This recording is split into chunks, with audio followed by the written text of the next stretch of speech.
So today's topic is controls of the center and center squares. And our first game is an example of how control of the center is going to lead to a much easier game, better space, more chances to win the game, and eventually winning the game. The player who played in the white with the white pieces is no other than Garry Kasparov, which I'm sure you've heard of. He was a world champion for 10 years and one of the best players in the world. Even now that he's retired, he's still considered one of the best players. And his opponent in this competition is a player that was from Yugoslavia, back when Yugoslavia was a country, in 1992. His name is Miso Cebalo. He's a chess grandmaster, and also you can see his rating is over 2,500. He's a veteran grandmaster. But you can see that even against a grandmaster, if you manage to control the center and prove that the way he sets up his pieces is not ideal, you can still win, even against a much higher rated player. Watch what happened in this game. Again, the opening might not be something that you necessarily play, but still I want you to kind of have a flexible mind about it. So, knight f3. Again, sometimes white doesn't know if he wants to play e4 or d4. He wants to be a little more mysterious, so this could be a good opening. Knight f6, also very flexible, waits for white to see what he does. c4. So now we have some sort of an English with c4, g6, g3. Again, there are many ways to play. You could also play knight c3 and try to play d4 and e4. Many ways to play, very flexible. g3, c5, okay. So black basically is saying, I want to play a symmetrical English. Symmetrical because everything is kind of looking the same. Right now, if you folded the board in the middle, everything will fall into place, exactly the same. Bishop g2, bishop g7, pawn to d4. Of course, white wants to have some claim in the center, and he immediately wants to trade the c pawn for the d pawn. So because right now, who controls the d4 square? It's black. He has a pawn on it, right? Now white plays this move, and he takes over the control of the d4 square. So in this position, normally black does one of two things. Either he takes the pawn, like this, like pawn takes, knight takes. Let me show you. Well, he could castle as well, but okay, I'll just go with castles. And here he played knight a6. But normally, and this could happen on the move before as well, you can play c takes d4, knight takes d4. This machine is always talking, I don't know why. We'll have to shush it one day. Knight c6. And that's a normal way to play. Towards the center, fight for the center. In any event, you can see that here both sides are staking some claim in the center, fighting for the center squares. But here our opponent with black decided to play knight to a6. Now we know that knights on the rim, knight on the side are not that good. Knight on the rim is grim, we say. And this is one of those examples. Yes, he is hoping that at one time those pawns will be traded and maybe his knight can hop to c5. The problem with c5 that's not a good stable square. Even though there's a very nice diagonal right now, at some point at the right time, white can play b4 later to kick that knight. You see that happens in the game. So this was not a good plan. Watch how Kasparov just plays simple moves. Knight c3. If we are pretending that we are white in this position, you can see at the end of the game, wow, I could have played a lot of those moves. And this guy is the world champion. Am I playing like the world champion? Maybe the answer is no, but you will see that it's so simple that you yourself can play very logical moves. Okay, pawn to d6, very normal. And now white says, okay, I've developed my 3 minor pieces, 3 of the 4. I want to develop my bishop on c1. Because the center is good, my king is castled. What should I do with this bishop? I don't want to go here because it's very passive. I don't want to go here because the knight might just kick me. I definitely don't want to go here because if I went bishop f4, then the pawn will take on d4. Let me show you how it's done. And of course, if you take back, then oops, if it allowed to do it, you can see that this is just a fork. A simple fork, attacking the knight, attacking the bishop. Bad news for white. So okay, we don't want that to happen, obviously. And we can go bishop h6, we're going to lose it. If we go bishop g5, he's just going to kick us with the h-pawn. And then again, the bishop has to make a decision. Where is he going to go? He can't go here, he's going to get trapped. And he has to go backwards. The bishop has no good moves on the diagonal. That is very simple. Therefore, Kasparov very wisely played the move b3. He says, you know what? You have a very good bishop on g7 that is controlling all this important diagonal. I'm going to put my bishop on the same diagonal and have something to balance that other bishop. Very simple and smart play by Kasparov. So, bishop g4. Again, he says, okay, I also want to develop my last undeveloped minor piece. Let me put it where I'm attacking the knight, because where else can I go? That's a good square. And okay, bishop b2. The game goes normally. Queen d7. This is what we call a battery. A queen and bishop on the same diagonal is a battery. Sometimes the queen is in front, sometimes the bishop is in front. Here, black wants to play bishop h3. And that will get him to trade that good bishop for that so-so bishop. So after bishop here, I'm going to be able to trade it. So white says, I don't like that. I don't want to trade. I want to preserve my bishop. Therefore, I'm going to take one tempo to move my rook to a pretty okay square, e1. And now the idea is, if you brought your bishop to h3, my bishop is just going to go back and hide on h1. And we're not trading bishop. I'm keeping my good bishop. Again, you see that very smart play in chess. You really pay attention to what your opponent does.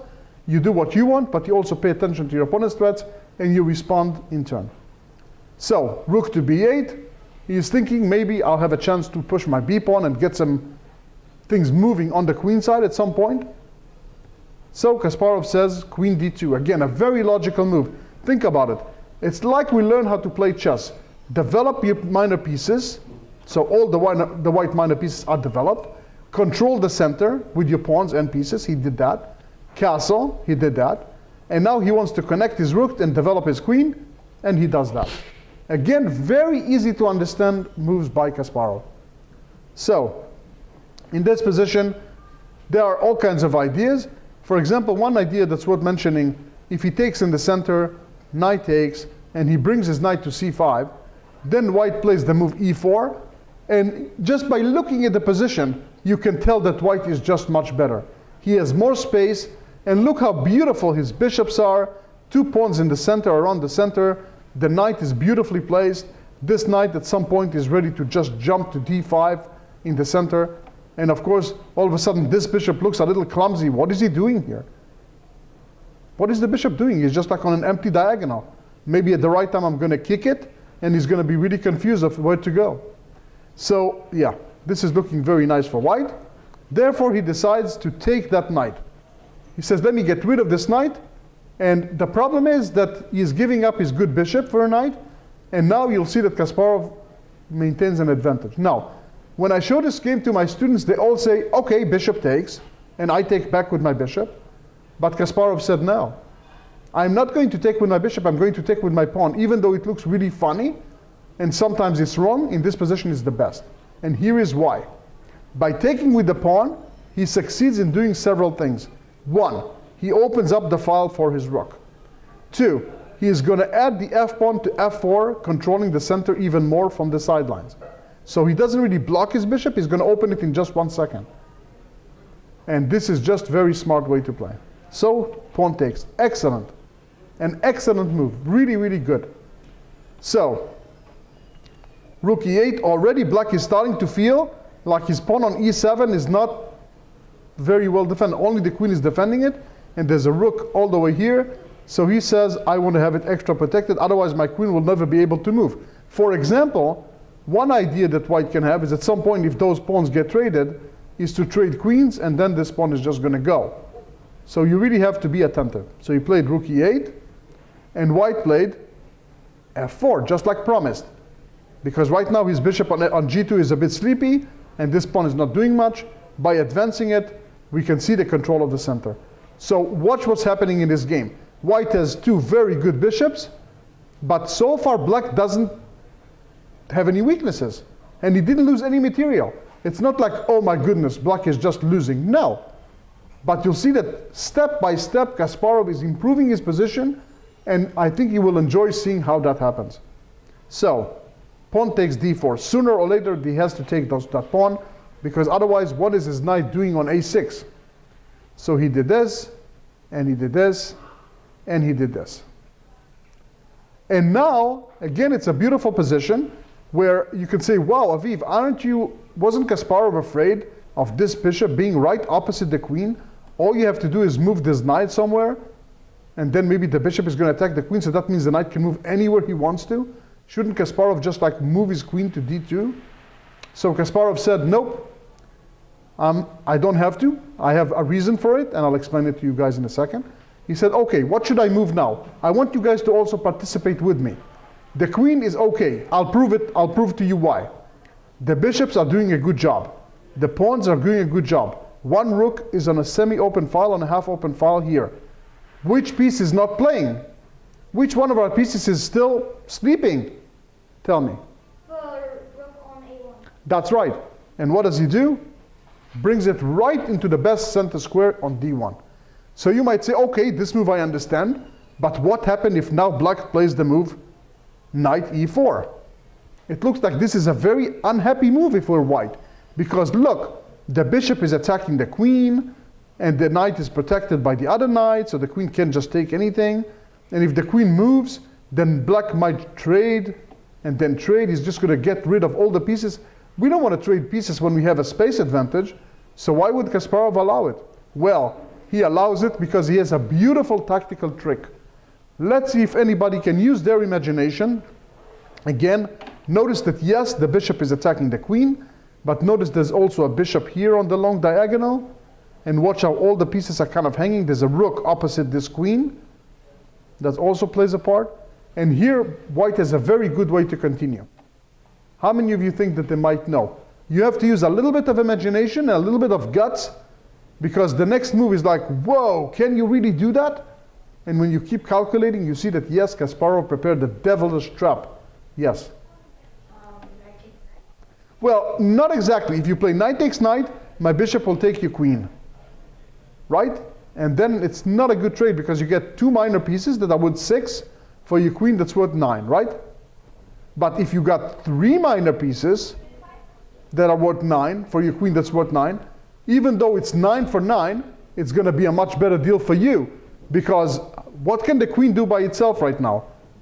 It can't just do everything by itself, but 3 minor pieces together, it's like a machine. It's like a whole team of pieces. So how can we get all the 3 minor pieces, because black only has 3 left? He has a bishop, a knight, and another knight. How can we get all of them for our queen? What do we need to do? Yes? Bishop G2 to bishop E4. Okay, let's count. Let's say you take this knight, and let's say I take your queen. Then what? Not enough, right? Not enough. You have to be a little more careful than that. How are you going to get to pick up this guy, and this guy for the queen? I want to take all of them. Yes? Queen to E5. To where? E5. To E5? E. To D5? Yeah. But then you just lose. I'm just going to take your stuff here. And then bishop takes E3. Wait, if you go queen D5, I'm going to go knight takes C3. Not good, right? You're going to lose. Yes? Queen takes G7. Exactly correct. Very nice. Again, guys, don't be afraid of moves that look ridiculous in chess. You have to have a flexible mind. You have to think sometimes a little bit outside of the box. And this is what you're doing. Queen takes G7. Yes, I know the queen is worth 9, the bishop is worth 3, but watch what happens. The king has to take. Now, we got a piece for the queen, but it's not over. The bishop is on this long diagonal, so what do we do? Go on, yes? Knight takes E4. Check. Exactly, the bishop is checking the king, so we already got 2 pieces for our queen. Well, the king better save itself. Let's say the king goes backwards. What can he do? I guess that. And now, continue. Knight takes C5. Exactly, knight takes C5, very nice. Can the pawn just take back that knight? Not unless you want to lose your queen for nothing right here and beat down a lot of material. So we can see that the queen will have to move, and white managed to win 3 minor pieces for the queen. Sometimes the queen is really good against 3 minor pieces when they are clumsy and when the position is open and the queen can just take stuff. But here the queen can do nothing. Nothing. I mean, the 3 pieces, look at the 2 bishops, they're like 2 X-rays just shooting, like 2 laser beams. And all I have to do is just go back with my knight. Probably I will play my knight like to here, here, and then put it here. And then the whole structure is going to be very, very bad for black. So of course this is just winning for white. All right, of course a grandmaster will not fall into this trap. He knew not to play knight e4, and he played instead b6. Okay, he wants to protect his knight and defend everything. Now that this knight is protected by this pawn as well, You have to be a little careful that maybe knight fe4 is coming. So Kasparov says, let me go right ahead and attack it. Knight d5. I'm positive that all of you can see the queen and the bishop is on a battery, like we learned before, it's a battery on the long diagonal. If the knight takes the knight, queen takes bishop is checkmate. So now. Also, white has another little trap. Let's pretend for a moment that this is white to move. Or let me just play some silly move for black. Let's pretend black plays this, just for fun. Now, white has a beautiful little sacrifice. How do we do that? The idea is to play rook takes e7. That is a tremendous threat, because after rook takes e7, knight takes f6 check, and then after this, we just take here, and you can see that this is just checkmate. How do you stop the mate here or here? There is just no way. No way you can stop it. You can stop one of the mates, but not both.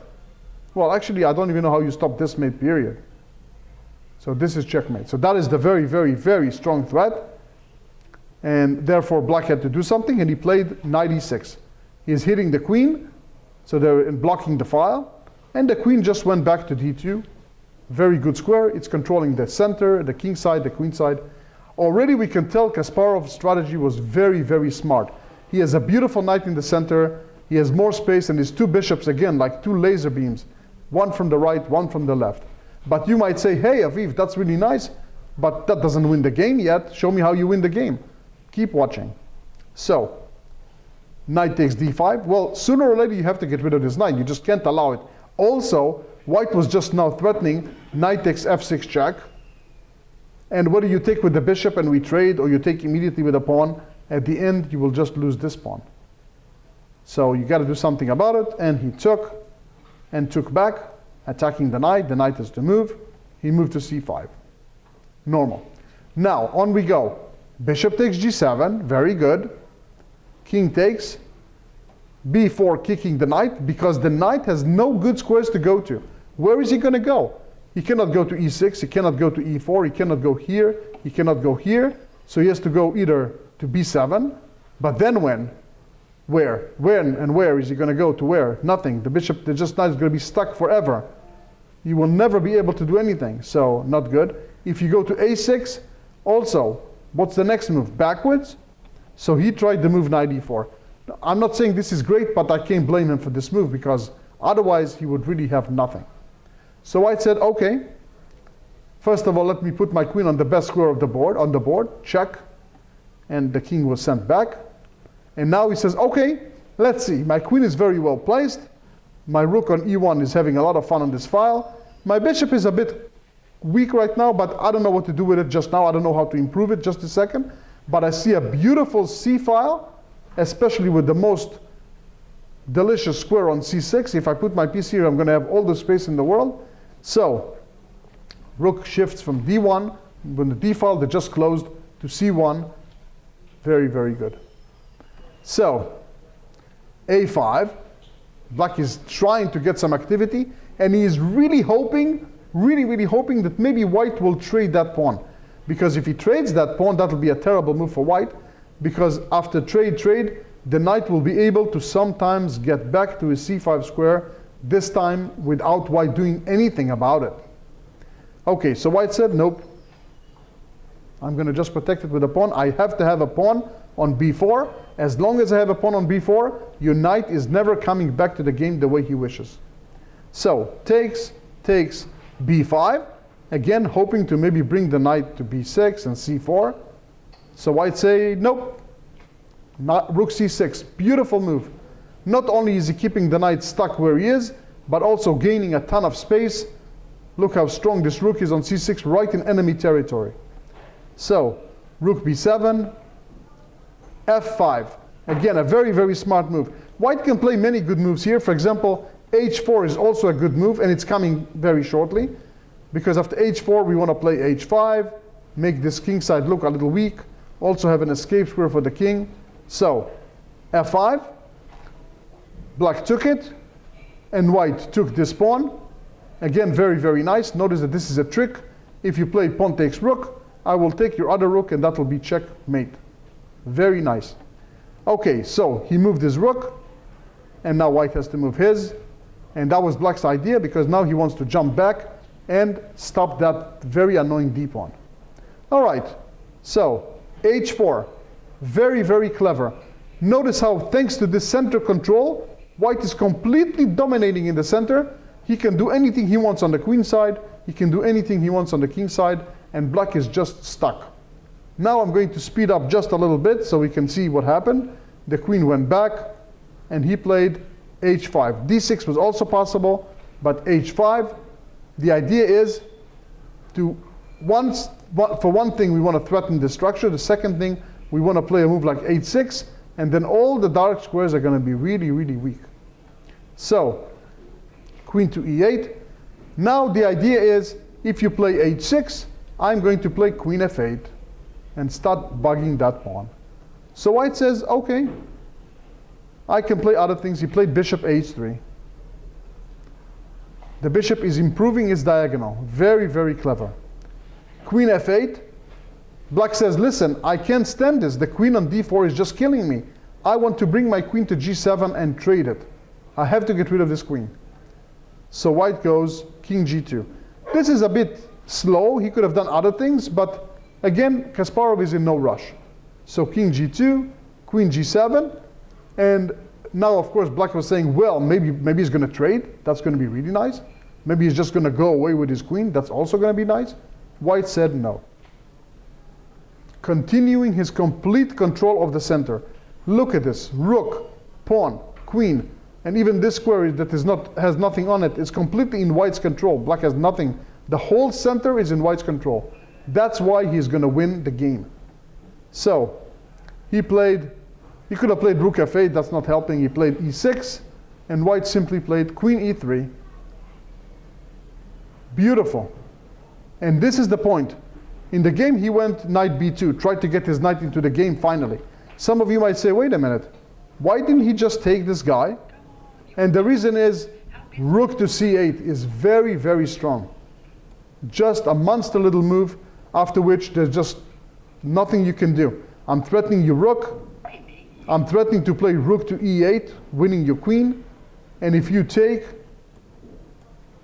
and I take with the bishop, I'm attacking the rook, and I'm threatening rook e8 check, winning the queen. Game over. So quickly. So he can't do that. He knew not to do that. So he played knight b2, and white played h6, hitting the queen. The queen went out. Pawn takes pawn, already winning a pawn. And look at the king side, no fun. He played knight to d1. Yeah, that's maybe not the best move, but who can blame him? I mean, it's really terrible. Check, takes, queen e2, moving away from the threat. King f8, he doesn't like his king to be mated, but now white played queen takes d1, the last move of the game, and black had to resign. Why? Because, of course, after rook takes, simply rook to c8, and the game is over. The only legal move would be to play queen blocking the check.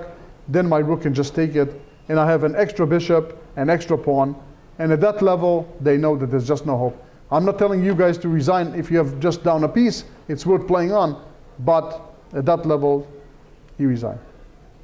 Did you guys understand this game?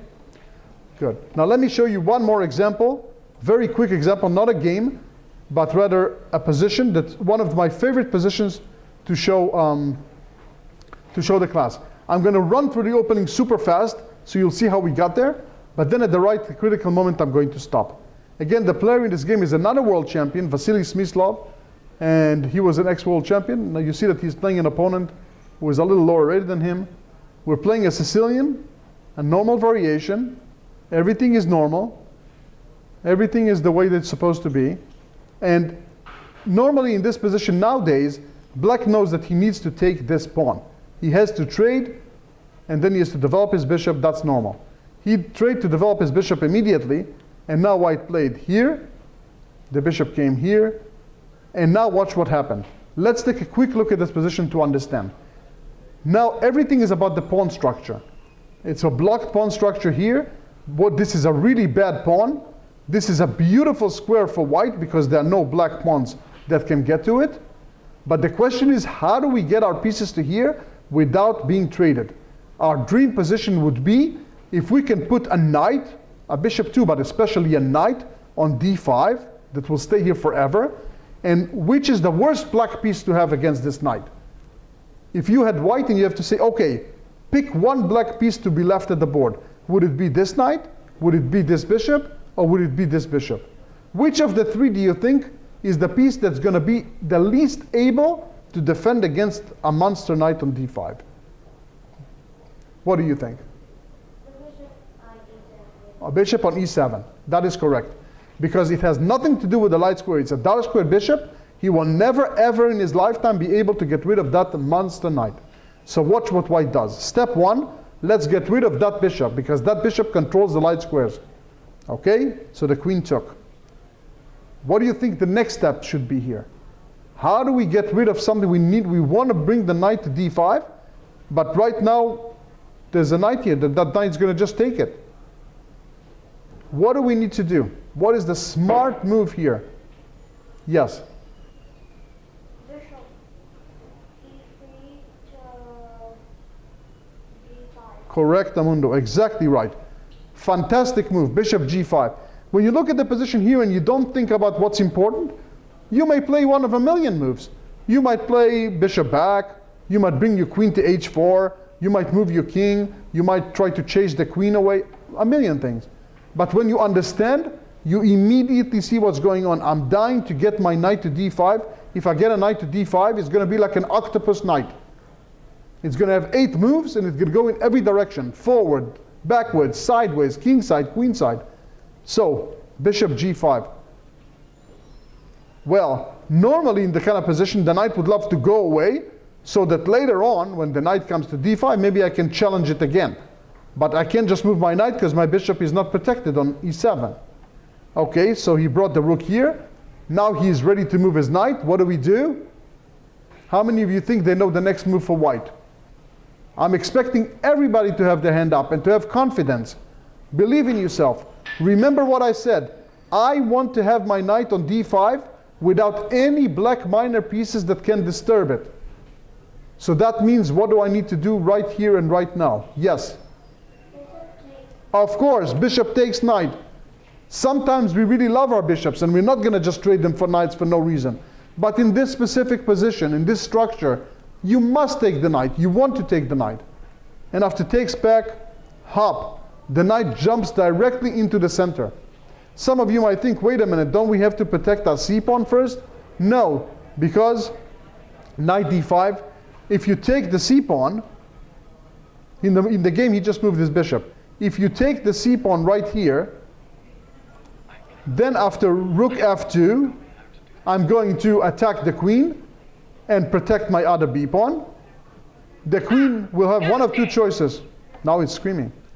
Either to go away from the c-file, then I'm going to play knight c7, forking the two rooks and winning a rook for a knight.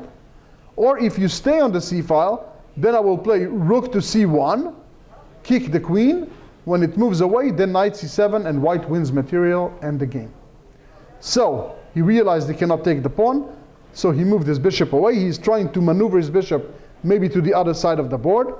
But now white said, okay, let me protect the pawn so I don't have to worry about it all the time, because now the c7 square was covered. And now you will see why white has a winning position, even though he's not even up one pawn. Why? Because in this position he can do whatever he wants on the queen side, on the king side in the center, and black has no counterplay. He cannot generate any play. Watch how the game continues. b5, black is trying to do something active, but you'll see that it doesn't work. Okay, b3, shushing the queen away, queen c5, and now white says, okay, what is weak? The queen is right here, the rook is right there, the bishop is here. If I cut the board in the middle, like I always like to do, the king looks quite alone. Let's get some white pieces around the black king. Move the king away, because it was a check. Rook c8, and rook f3. Now we begin. The rook is coming. Of course, we have to move the king from check first. I forgot about that. But immediately after that, the rook is lifted up, and I'm intending to move the rook along the third rank. So what to do? You can play the move f6, but if you play the move f6 right now, then I will start playing moves like g4. And I'm going to bring my queen and my other rook over, and h4 and g5, and all my pawns are I'm going to basically play on 5 ranks, and you're going to play on 3. And I'm going to eventually open up the position and win. So in the game, he played king h8. And now the king is really alone on the side of the board. White played very smartly with f6, an excellent move. This is just cutting off everything, starting to completely demolish the king side. What to do? Really, really trouble. If you play something like g6, I'm going to go queen d2, put my queen on h6, threatening all kinds of mates. And if you stop this mate, my rook will just swing over to here, and I'm going to mate you. So the queen and the rook are just going to kill the king. So he had to take it. You see that taking with the bishop is exactly the same, because in a second, he's going to have to trade that bishop for the knight anyways. So, queen h4, beautiful. Very, very clever. No rush to take the pawn. The pawn is not going anywhere. If you push the pawn forward, I'm going to play knight f6. Very similar to the game. So it doesn't matter at all. But now I'm threatening to play knight takes f6, and then queen takes h7 mate. Black is trying to defend, like this. But now white plays another monster move, rook to g3. Beautiful. First of all, he's saying, if you go take my rook, queen takes h7 is mate. And now I have a threat.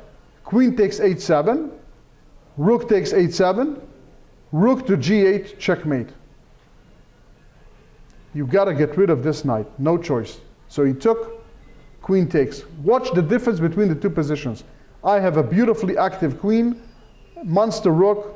You have very passive pinned rook, and the queen can't do much. In a second, I'll get this guy into the game. Watch how. You have to defend here. Rook d1. All the white pieces are working like a group. The black pieces are not working. Now, I want to just start taking stuff. Black is very desperate. He tried the tricky move d5.